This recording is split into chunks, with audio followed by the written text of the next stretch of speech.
The Lord be with you. A reading from the Holy Gospel according to John. Jesus decided to go to Galilee, and he found Philip. And Jesus said to him, "Follow me." Now Philip was from Bethsaida, a town of Andrew and Peter. Philip found Nathanael and told him, "We have found the one about whom Moses wrote in the law, and also the prophets, Jesus, son of Joseph, from Nazareth." But Nathanael said to him, "Can anything good come from Nazareth?" Philip said to him, "Come and see." Jesus saw Nathanael coming toward him and said to him, "He is the true child of Israel. There is no duplicity in him." Nathanael said to him, "How do you know me?" Jesus answered and said to him, "Before Philip called you, I saw you under the fig tree." Nathanael answered him, "Rabbi, you are the Son of God. You are the King of Israel." Jesus answered and said to him, "Do you believe because I told you that I saw you under the fig tree? You will see greater things than this." And Jesus said to him, "Amen, amen, I say to you, you will see the sky opened and the angels of God ascending and descending on the Son of Man." The Gospel of the Lord.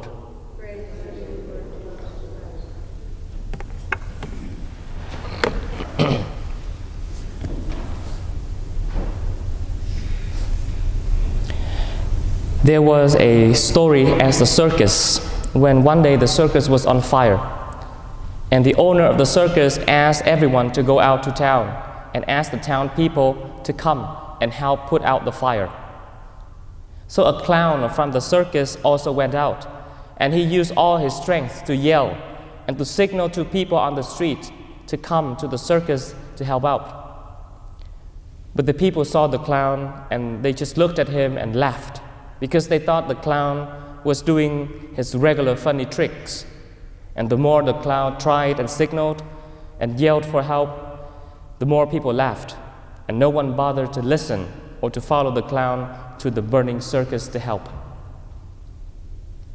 The town people in this story only saw the clown as a funny joke and couldn't overcome their prejudice to discover anything beyond it. In our lives, there are also many times we are tempted to look at others and to judge them very quickly based on certain features on their face, their clothes, or their accents. We fail to see anything beyond what we want to see from others, and we refuse to learn anything new or to accept anything that is different from what we have assumed about others. Just like Nathanael in the Gospel today, when he heard that Jesus was from Nazareth, he immediately said that can anything good come from Nazareth at all? He totally ignored the details Philip gave him earlier, that Jesus was the one Moses wrote about in the laws and the one the prophets was talking about. Nathanael only heard the word Nazareth, and he assumed that nothing good came out of it. He was doubtful about Jesus because of his origin. But, as we heard, when Jesus saw Nathanael, surely Jesus knew that Nathanael was doubtful because of his origin, but Jesus didn't use it against Nathanael. Instead, Jesus praised him, saying that he was the true child of Israel, and in him there was no duplicity. Now, Jesus reminds us through this story to look for and to remember what is good about other people around us, more than what bothers us about them. Nathanael judged Jesus by Jesus' origin, by something physical, but Jesus looked in the heart of Nathanael. Judging too quickly not only limits our ability to expand our love and kindness toward others, but also limits our opportunities to learn from goodness of others. St. John Neumann, that the church remembers today, was an excellent example of this attitude of inclusivity and of seeing goodness in others. He was born and raised in the Czech Republic and migrated to the US with an interest of doing missionary work. So after being ordained a priest for the Diocese of New York, he joined the Redemptorists, a religious congregation dedicated to parish work and to missionary work outside of the US. But then he became the superior of the Redemptorists throughout the US and eventually the Bishop of Philadelphia. And he was very famous for his organizing skills and was building churches and schools and asylums for immigrant children. And he didn't want to exclude anyone from being educated and receiving help.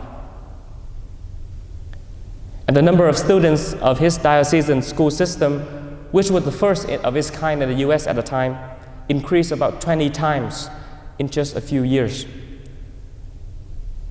And as I said earlier, in 1977, he was the first American man to be declared a saint by Pope